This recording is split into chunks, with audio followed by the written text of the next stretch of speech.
Welcome back to another technical deep dive here in the debug zone.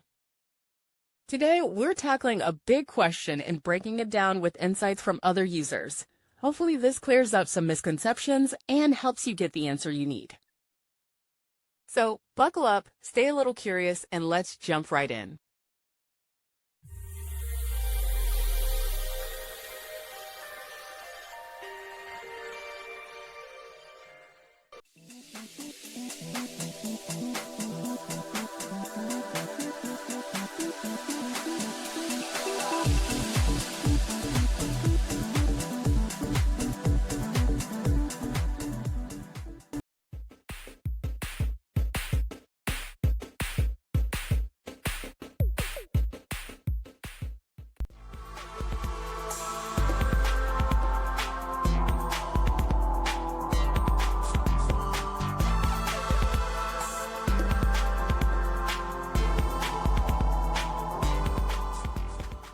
And that's a wrap.